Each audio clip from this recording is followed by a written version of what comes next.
Thank you, Laurie. I look round this room and what do I see? An enhanced model of human functioning right in front of me. I think we're already underway. Today, the debate's going to range wide and far and high, and I think it's going to be a fascinating schedule.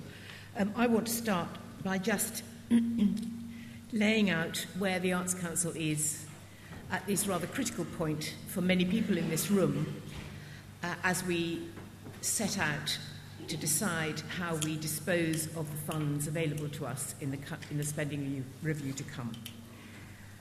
Last year, I stood on this very platform full of optimism. Together, we would make the case for the arts, and we did. But in common with the whole of the public sector, the outcome is extremely challenging.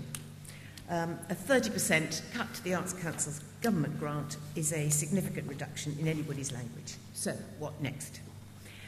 Next, we roll up our sleeves, we get organised, we set clearer priorities than ever before, make braver decisions in defence of excellence, innovation, and the richest possible mix of talent and taste. We take creative advantage of the trust placed in us at the Arts Council for regional museum and library development, and so we see culture in the round. We still have very substantial funds from government and the lottery to invest. We just need to prioritise more bravely than ever before because every penny is more precious. I know that every arts organisation is waiting to hear whether it's going to have more money, less money, or none at all. It's a tough, horrible, and anxious time for everyone, and I really do salute everyone who's gone on producing great shows, great work, great events during this nail-biting period. It is an absolutely marvellous boost to everyone's morale that despite the gloom, we see David Chipperfield's fabulous Hepworth Gallery open in Wakefield, Turner to come next week, I think it is. The National Theatre announced a knockout new season, the RSC flourishing its transformed home, great work coming to fruition everywhere. And if you get a chance while you're here to go and see Vernon Godlittle at the Young Vic, I do advise you to do so. It's a fabulous show. All over the country, excellence and innovation continue to thrive, and the Arts Council will continue to support them in all their many forms. Long before the recession, we embarked on a radical set of changes to our own institution.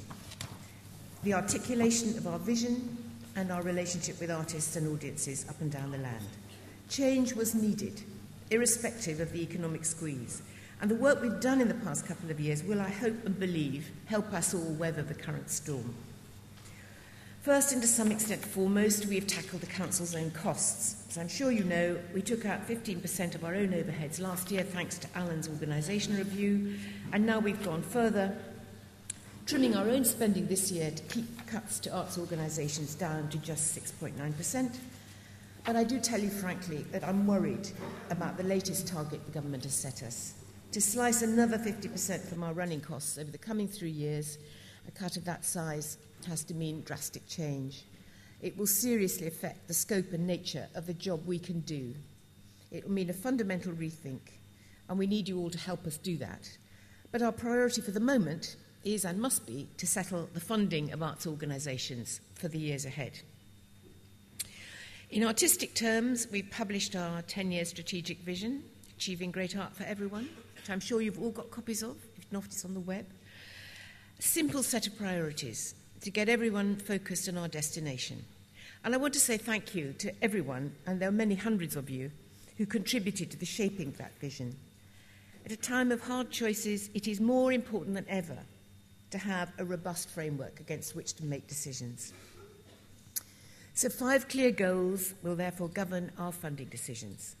First is the celebration of talent and artistic excellence, the absolute root of everything that we do. It's not a simple concept, and we've gone to some lengths to spell out what we mean by it and how we assess it.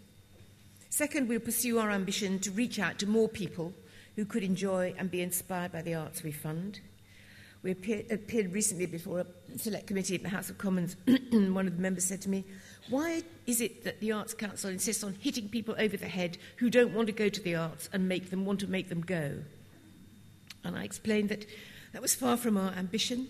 Our ambition was to bring in that huge mass of people who maybe enjoy the arts once or twice in a year, but who would enjoy it just as much 4 or 5 times, who would love what you do if only they felt easy getting there and comfortable with it. That's our ambition. It is certainly not to dragoon the unwilling, it is to welcome the tentative.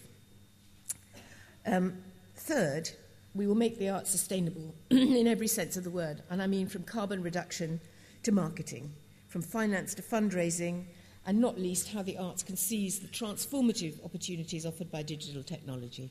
Ed Vaizey has been a powerful champion of this, and we at the Arts Council are delighted to have been given a specific role to help push this forward.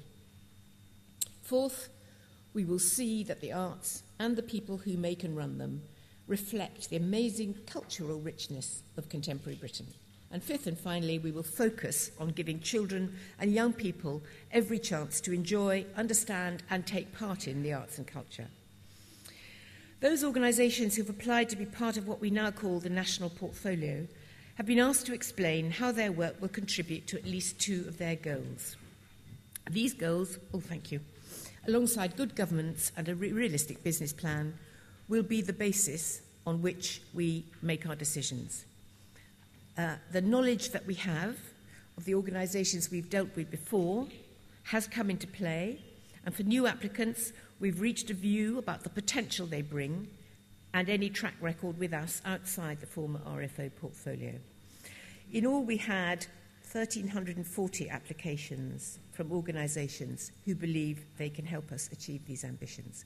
And for anybody who thinks it's sensible to complain about being asked to fill in an application form, I say to you, bring me an application form from anywhere in the world that is simpler and shorter than the one we have devised. If you want upwards of £75,000 of public money, you're going to answer 11 questions and not complain, okay? We've been entirely open in our guidance about what will shape these decisions. Everyone knows what we're looking for. It's all in here. And we know exactly what we're doing. We've explained that when we reach the second and final stage of decision-making, and we find, as of course we have, that there are many, many more good projects and organisations than we can fund, then we will use our judgment to look at the portfolio as a whole and ensure that it represents the most outstanding mix of organisations across the country. Each art form needs its centres of excellence, its feeder tributaries, and its cross-fertilising lines of communication. Audiences need a reasonable geographical spread, so there are not honeypots of richness and then miles of wilderness. These decisions will be built from the bottom up by discussion, first regionally, then nationally, involving both Arts Council staff and regional and national council members. All have an input, but there has to be a national overview. This is the first time there's been such a formal policy, and there will undoubtedly be very hard decisions to make, but I don't want you to be in any doubt about what we are doing and why. We have worked very hard to try to ensure that we don't repeat the worst experiences of the last investment round. This time, the process is transparent. I hope that the criteria on which decisions will be made are equally clear, and I hope they will be respected by artists and arts organisations because the process of formulating them has been open and collaborative. I certainly don't imagine that when the time comes to announce our funding decisions, there is going to be universal peace and light. But we have really done our damnedest to make it as good and fair as it can be. But process can only take you so far. It's the necessary but certainly not sufficient condition for good decisions about how to fund the arts. And all the good process in the world is no substitute for the judgment of skilled, experienced and knowledgeable people with a real passion for the arts and a real understanding of both artists and audiences. And that is why, dear Minister, I get frustrated when people talk about the costs of running the Arts Council as admin. We do, of course, do lots of admin. As a taxpayer, I'd be furious if we didn't. But I will take every possible opportunity to remind those in government, rightly anxious about the public accounts, that the value represented by the Arts Council goes way, way beyond admin. Without it, you would suddenly find the most amazing holes in the entire support, training, mentoring and talent development systems for the arts in England. Our staff are entrepreneurs, impresarios, coaches, investigators and marriage brokers. They're counsellors, experts and advice services. They are not all perfect, but I will fight anyone who talks about them as if they were simply ATM machines for doling out dosh.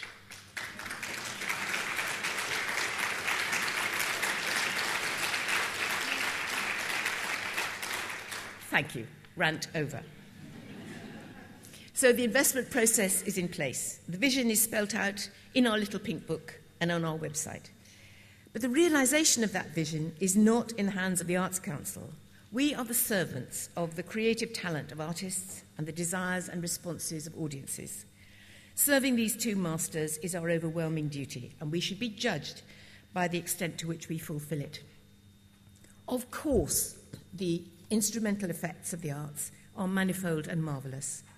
Art can make sick people better in hospitals, turn prisoners into confident citizens, bring communities together, make people see a meaning in life, soothe the savage breast and make the rough places plain. But we don't set out with those as our aims.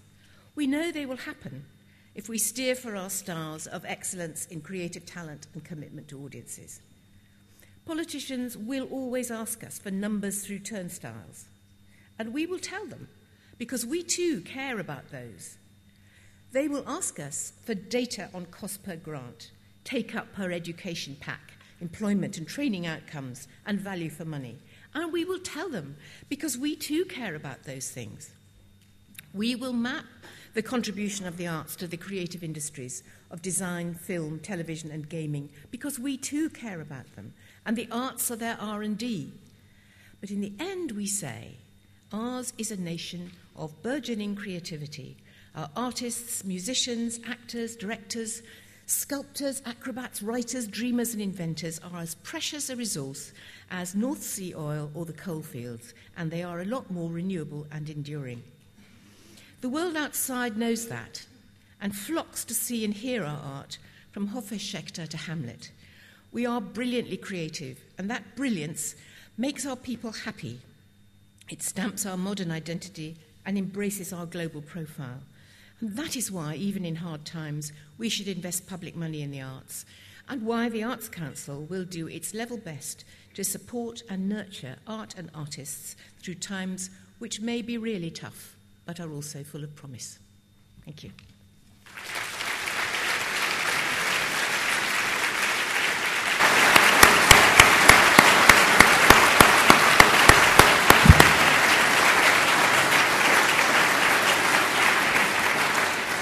Now, today is going to be a truly collaborative day, so could you do us a favour? If you've got a seat next to you that's empty, can you put your hand in the air? Right, so there we are. We'll have 1 minute. Keep your hand in the air so people can find a seat that's free. Another 30 seconds of this and we'll all be sitting. See how collaborative the sector can be. I thought you were going to make people sit next to each other. Quick. Brilliant. Okay, well, thank you so much for that, Liz. And now, as it were, putting his head in the mouth of the lion to a certain extent, our second keynote speaker. And we're delighted that he was able to find the time to join us this morning. Can you welcome Ed Vaizey, Minister for Culture?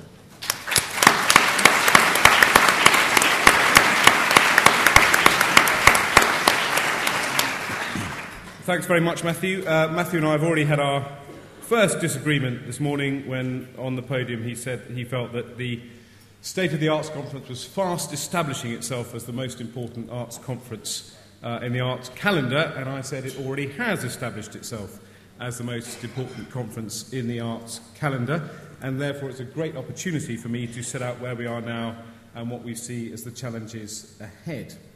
I want to take the opportunity today to make the case for the importance of what is called the creative ecology, an alliance between the subsidised arts and the commercial arts, the professional and the voluntary arts and the creative industries.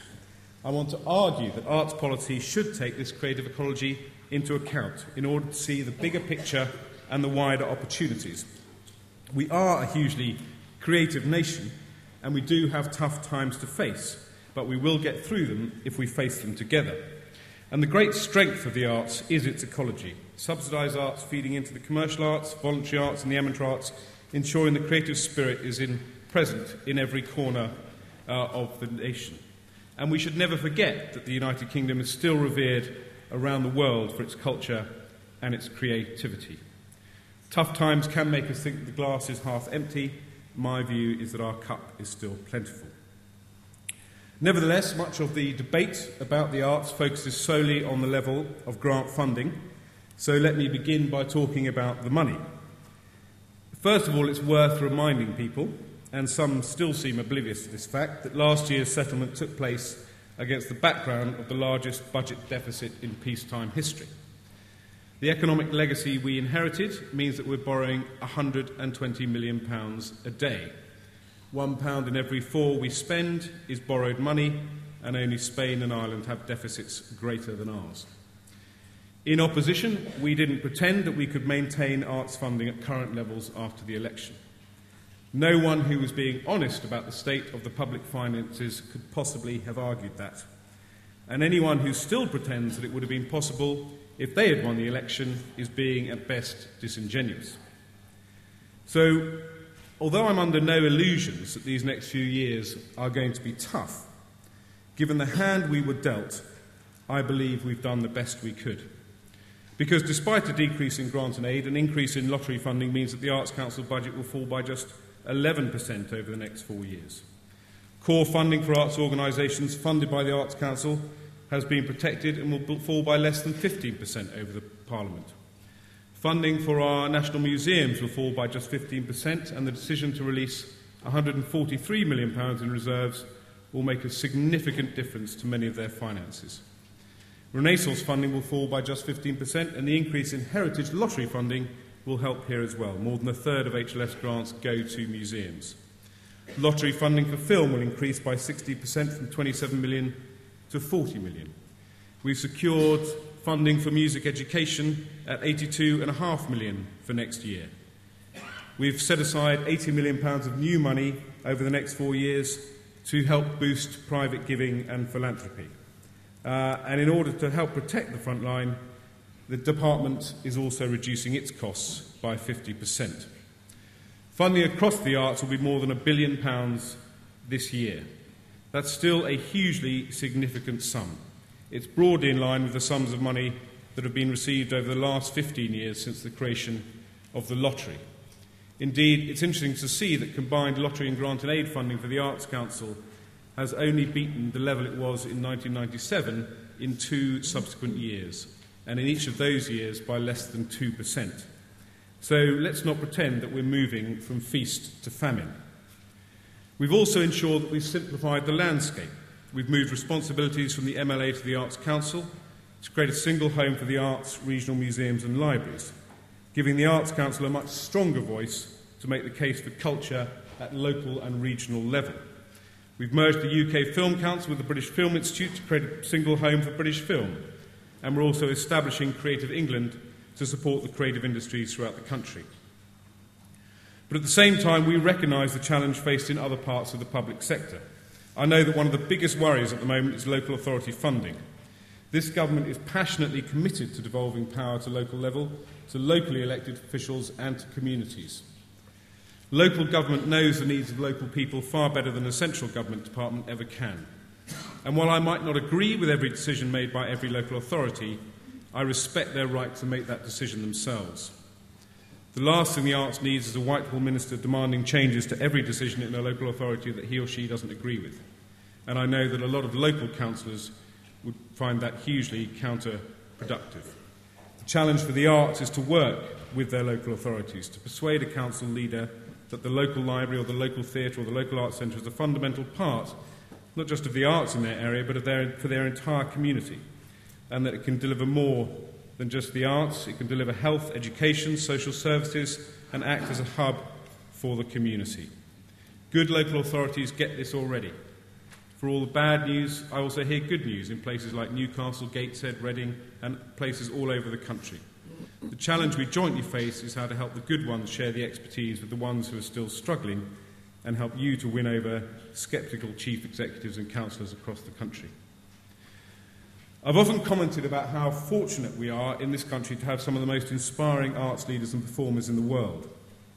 Through our settlement, we've secured funding for our leading arts organisations, free entrance to our national museums and core funding for our regional museums. So there's an argument now to let the arts carry on and get on with it. In terms of who gets what, we've already done this. We've given the Arts Council their allocation and we trust them to make the right decisions on how best to deploy it. And I certainly wouldn't describe Liz, Alan and Althea as ATM machines, and they've worked incredibly hard not only to cope with the changes that have happened since the election, but also on the new national portfolio strategy. And we trust artists to use that money and do what they do best, create great art that has the greatest impact on the widest audience. But there are a number of areas where we've decided to intervene in order, we hope, to make a long-term difference. In December last year, we announced our 10-point strategy for increasing philanthropy across the country. This will focus on greater public recognition, better long-term cultivation of donors, more planned giving, harnessing new technologies to boost fundraising, and possible tax changes that will make it easier to give to the arts. DCMS and the Arts Council have announced £80 million of new money for a series of match funding schemes over the next 5 years, beginning in April 2011. It's important that that match fund is targeted and used to help those organisations that find it most difficult to fundraise. Those outside London, those that are smaller, those from art forms that traditionally find it more difficult to attract philanthropy. And we also want to use the fund to kickstart endowments. There are two important points to make here. First, this is a long-term strategy. If you're talking about endowments, we won't see the fruit of our work for many years.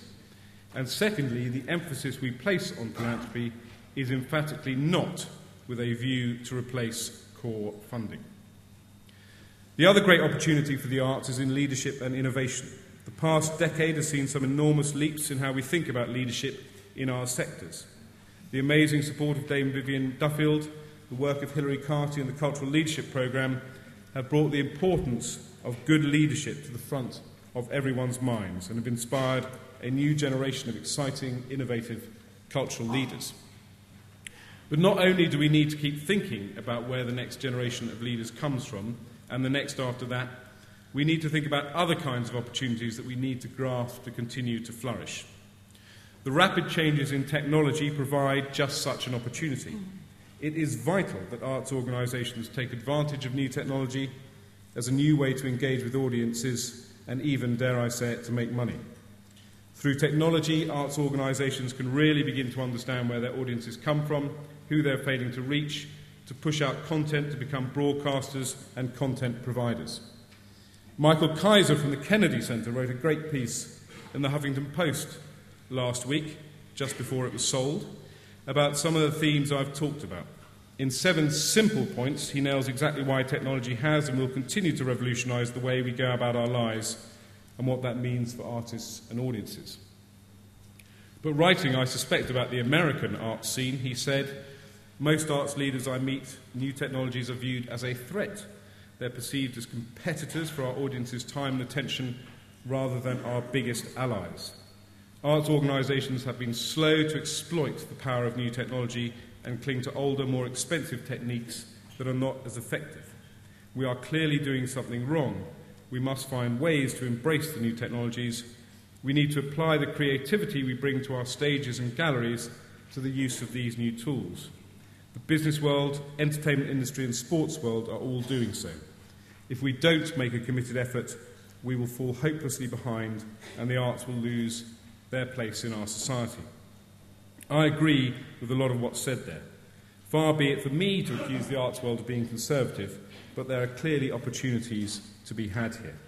And that's why I'm delighted that the Arts Council and Nesta are establishing a new joint fund to support all types of innovation right across the creative sector. And that includes, again, in terms of the fund, new money from Nesta to support the arts. The new programme will take the people with the most innovative ideas on leadership, business models, technology, content creation, fundraising and audience development from right the way across the creative industries, providing seed funding for some of the best and helping them share their learning. It will also inform a much wider programme of digital innovation that the Arts Council plan to launch in the spring. The Arts Council has also announced its partnership with the BBC, working with the BBC Academy, with its media and digital experience to support the development of the arts sector's media production skills. So I think that the partnerships with Nesta and the BBC show where the Arts Council, through a network of new partnerships, can add even greater value to the arts sector. I want the Arts Council to be an organisation that is a source of advice and expertise for everyone who works or participates in the arts, not just for the organisation it funds, but right the way across the creative ecology. I want the Arts Council to work with other organisations as well. Why not the Technology Strategy Board, the BFI, Creative England? I also want to see them learn from the huge number of other creative organisations who need no encouragement in developing innovative partnerships across the creative industries, and to help those who lack the resources, the knowledge or the guidance to do the same, and who are trapped in what often still looks like a landscape of silos. The work the Arts Council is doing with the BBC, with Nesta and with others is designed to address this and marks the start of a new focus from government on innovation in the arts. As well as developing new technologies and our capacity to innovate, we also need to develop the audiences of the future. Earlier this week, Darren Henley published his review of music education, and I'm delighted that as a result we've secured funding for music education in schools with £82.5 million committed next year. He made a number of key recommendations which will strengthen music education for the future, and we will be setting out our full response to those in a national plan later in the year. I think the strength of the policy that the plan will address is that it's more than just about money. It's the desire to bring rigour and accountability to public investment, a determination to join up random initiatives, to create a coherent whole and not to accept second best. And so it should be with cultural education. And we therefore asked Darren to carry out a second review to look at the best way of ensuring that our children have access to a solid cultural education, bringing together the wide range of opportunities available in the arts, heritage, film and museums. I hope that you'll all engage in the debate about how best to support cultural education and support him in this important work. So our strategy for the arts is straightforward. We want to help all the arts, those that receive subsidies, those that are purely commercial, those that are voluntary and amateur. We want to do this by securing core funding for the arts, by expanding the funding base for the arts, by reinvigorating philanthropy, by focusing on how best to support innovation, whether that's technology, leadership, artistic or business innovation, by encouraging new alliances between the Arts Council and other bodies across the creative industries, by helping artists and creative organisations do the same, whether that's by brokering relationships or sharing expertise, and by supporting high-quality music and cultural education in schools. I think the next few years provide huge opportunities for the arts, and government's role is to support you in taking advantage of them. I'm looking forward to a discussion about how we can best do that. Thank you.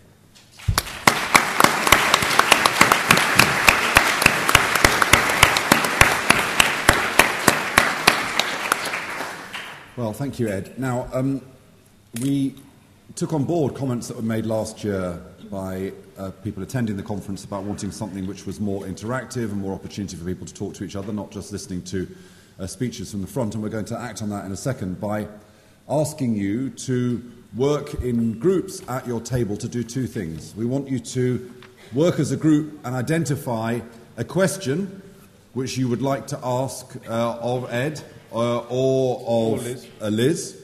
Absolutely. And secondly, we want you to, and this is a hard thing to do, I know, but it's a chance for you to get to know each other. We want you to answer this question. What is the one thing that the arts sector needs to do differently in the future?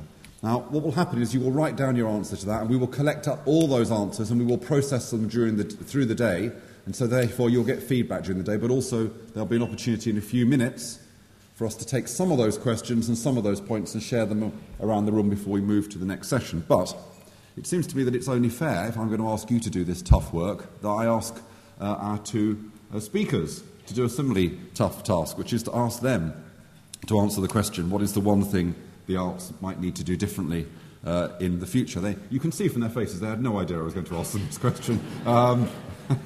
This may be the last time the RSI has asked to collaborate in this project. Absolutely dead. You're not going to make us get a flip chart out. Liz, if you had to choose one thing that you think the arts sector needs to do differently in the future, I guess when I was speaking earlier, I suggested possibly collaboration it would be the one thing I would say, greater collaboration within the sector.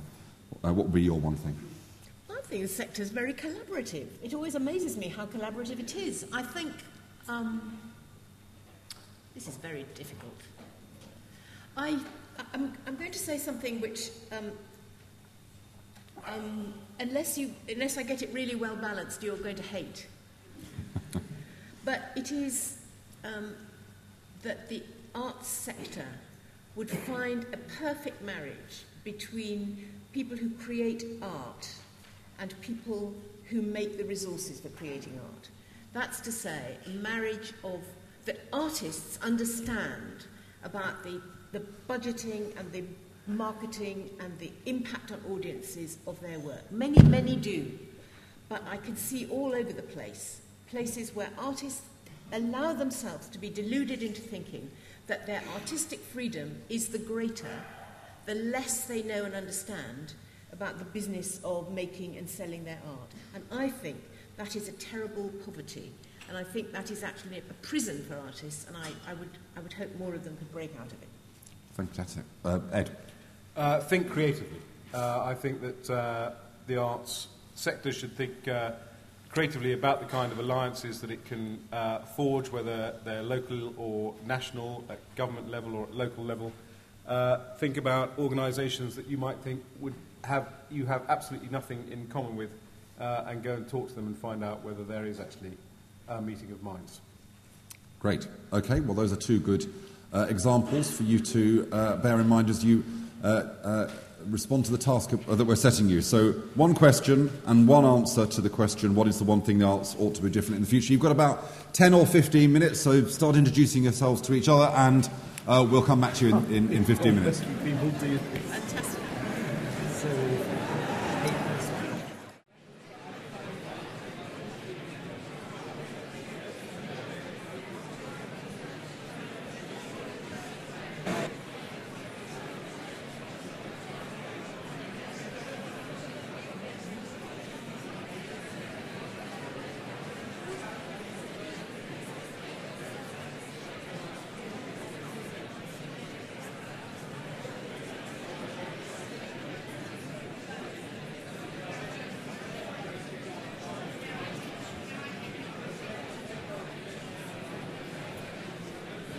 So you've got 2 minutes, so you should have got a question, you should have got a point, and you should have chosen someone who's going to speak for your table.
Okay.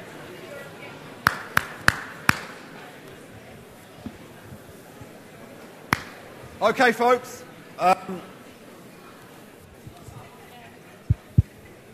Thank you for entering into the so heartily. I'm going to take some questions and some points from around the room, and then I'm going to ask Liz and Ed to kind of pick from those and respond. But it's very important for me to point out that even if your question or your point isn't made now, they're all going to be collected up and processed during the day, so none of your efforts have been wasted. Now, I did say that I wasn't going to take volunteers, I was simply going to pick on people, and I think I'm going to do that. So I'm going to start totally arbitrarily with this table here. Obviously I can see the person who's been chosen because there's a look of slight panic. Right. Thank you. Is it a question or is it a point? It's both. All in one? Probably wrap it up into one. Fine, go ahead. Okay. Tell us who you are. I'm Nicola Thorold. I'm co-director of World Stages London, and we're from all around the country, I suspect, at this table. We felt that there were two things going on.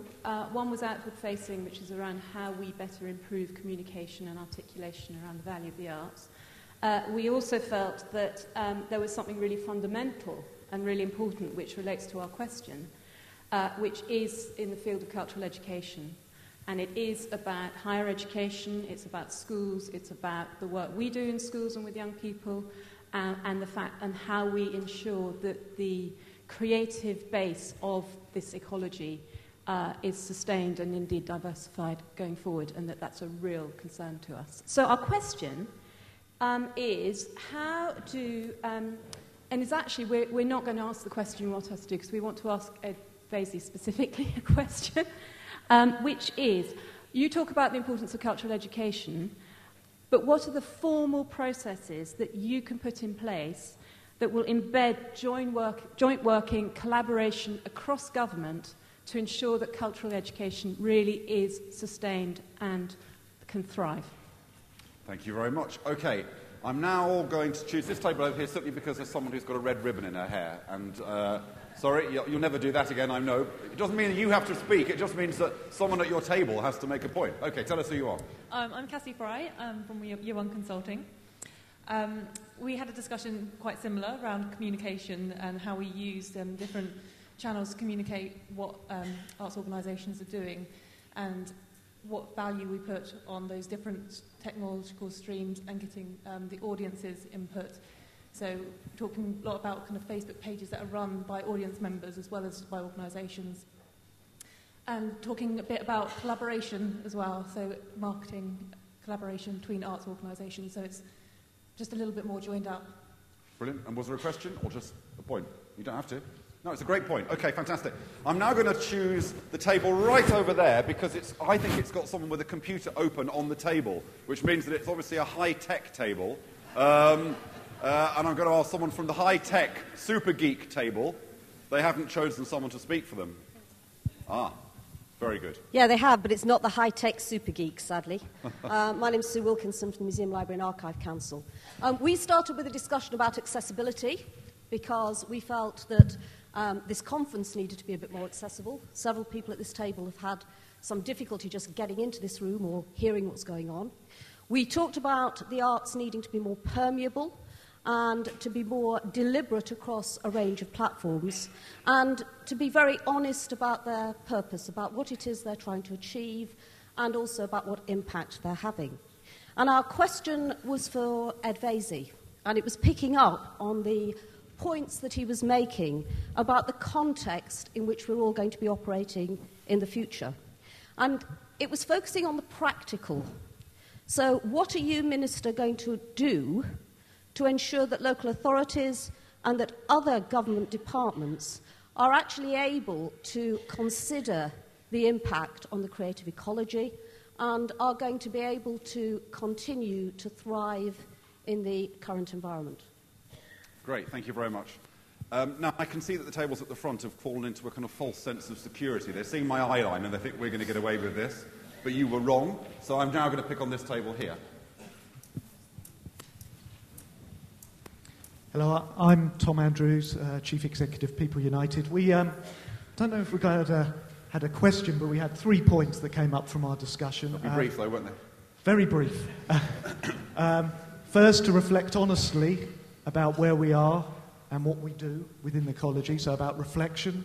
Secondly, about celebrating the success that is already in the sector. And thirdly, the need to communicate this effectively. Brilliant. Now, I've only got time for one more, so what I'm going to do now is, I was going to say, there is somebody in this room who's so confident about the point they want to make. They just know that it's a point, when they make it, everyone's going to go, yes. And actually, I didn't have to wait, did I? Because before I even started, a hand went shooting up. So here is, what I think you're going to agree for the rest of the day, is the killer point of the day.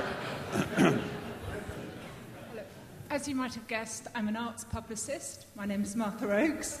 And it's not a point, it's a question for Ed. And the question is, what is the best piece of art that you have ever seen that for you best exemplifies the government's vision for the arts?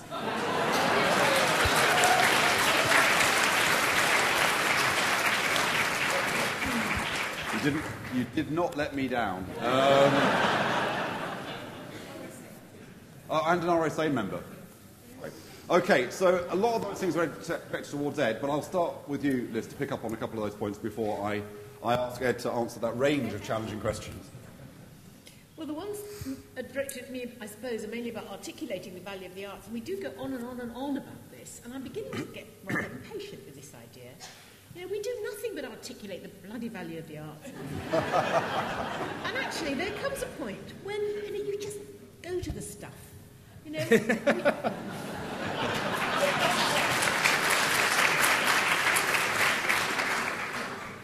can I just say something about cultural education before Ed gets to do the serious bit? I mean, I do think this is the most important thing. It is absolutely vitally valuable. And the arts world and the arts-funded organisations, including us, cannot do it alone. And to be perfectly honest, Ed, I am puzzled. Actually, this isn't the first government that made me feel this, but I am puzzled about the government's attitude to cultural education.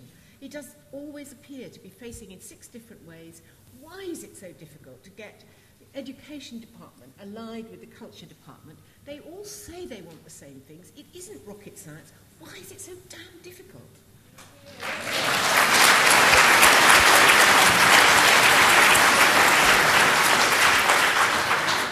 Ed, over to you.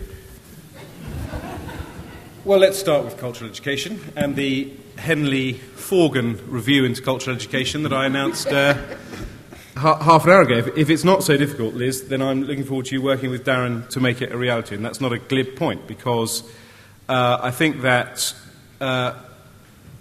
cultural education, to a certain extent, suffers from the same problem I think that music education suffered from, but to a much greater degree, which is one of the things I wanted to do with the Henley Review on music education was to get a grip on all the different initiatives that were going on and to provide a much clearer overview so that there was a clear progression for children going through school and the kind of experiences they would have right through to those who were going to potentially make a career in music.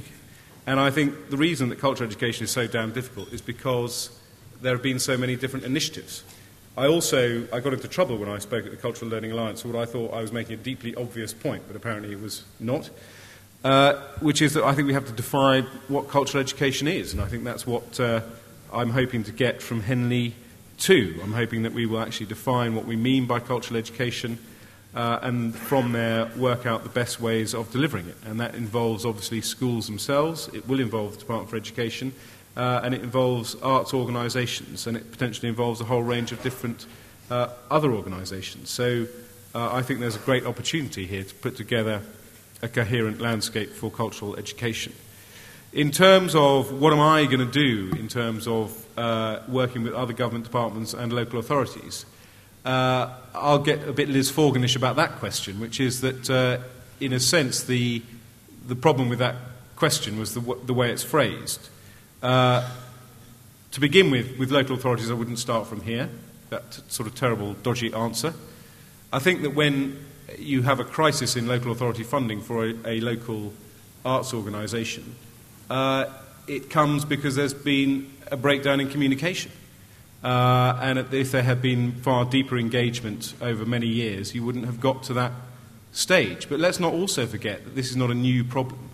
The whole reason we have Renaissance in the regions is because when Chris Smith was Culture Minister, there was a major crisis with one arts organisation, one museum at local authority level, and Chris felt government had to step in with core funding. So there's always been that difficult relationship, I think. But the reason I cavil at the question being directed at me is because we do have the Arts Council, we now have the Arts Council and the MLA merging. So there are other organisations that can also help me in that work of engaging local authorities. But there is no quick fix, and I do think that some of the problems we're seeing are the result of a lack of engagement over many, many years. What piece of art encompasses the government's vision for the arts? I think it has to be Enron. That's got to be the answer. Enron, you will recall, is the play that Ben Bradshaw, when he was Culture Secretary, said that the Tories would ban if they won the election. And I think what Enron encompasses is the fact that Jeremy Hunt, even before Ben Bradshaw had made that remark, had seen the play, written to the Royal Court to say how fantastic it was. So I think within all the heat and light debate about the future of the arts, we don't want to lose sight of the arm's length principle. We don't want to lose sight of the fact that government funding is there for the arts, but that politicians won't interfere with decisions about what arts to fund. Great, thank you, Ed. So if someone doesn't come to your table at some point... Not that I would try and ban Enron, even if I could, by the way, just in case that was unclear. If someone doesn't come to your table to take your question or your point, then make sure you find someone from the staff team and give it to them so that we can process it during the day. Can I ask Deborah Ball, Eka Eshen, Sandy Nairn, Phil Redmond to be ready to come up to the platform? Ed Vaizey's commitment to the day is so great that he's going to stay for the next panel session. But just as we move to that panel session, can I ask you to join me in thanking Liz Forgan and Ed Vaizey?